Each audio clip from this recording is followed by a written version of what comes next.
നമ്മുടെ കയ്യിൽ 2 പാക്കറ്റ് ഈപ്പി ഉണ്ട്. നമ്മളിന്ന് കാണിക്കാൻ പറ്റുന്ന ഹോസ്റ്റലിൽ എങ്ങനെ ഈപ്പി ഉണ്ടാക്കും. ഇതിന് മെസ്സി ഉണ്ട്. മെസ്സി 2 തുണക്കാരുണ്ട്. ഈ തുണക്കാരെ പേര് അറിയില്ല. ഓരോന്ന് കമന്റ് ചെയ്തിട്ടാ. പിന്നെ എല്ലാവരും പൊട്ടിച്ച് പാത്രത്തിൽ ഇടാട്ടോ നമ്മൾ ഫസ്റ്റ് ചെയ്യുന്നത്. അങ്ങനെ 2 അത് നമ്മൾ 2 പാക്കറ്റ് പൊടി ഇടാട്ടാ. 2 ഈപ്പിയാണ് ഉണ്ടാക്കുന്നത്. അപ്പൊ നമ്മൾ 2 പാക്കറ്റ് പൊടി ഇടും. ഇതേപ്പോ നമ്മള് മെസ്സിന്ന് അടിയിൽ നല്ല ഹോട്ട് വാട്ടർ എടുത്തോണ്ടുണ്ട്. അത് ഇതിലേക്ക് ഒഴിക്കുക, ചൂടാക്കാൻ വെക്കണം. ഇനി അടച്ചു വെക്കാത്തേ ഉള്ളൂ. ഇനി ഇത് മെല്ലെ ഇങ്ങനെ ഇളക്കി കുത്തി കൊടുക്കുക.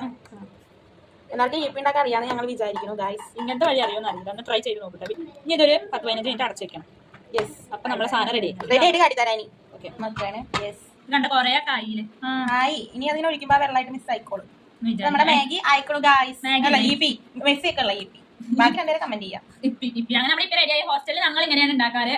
ഇനി നിങ്ങൾ ഇത് പരീക്ഷിച്ച് നോക്കാം. അതെ, പരീക്ഷിച്ചിട്ട് അഭിപ്രായം പറയാം. അപ്പൊ ഞങ്ങൾ രണ്ടാളും ബൈ ബൈ. അടുത്ത വീഡിയോ കാണാം. ബൈ.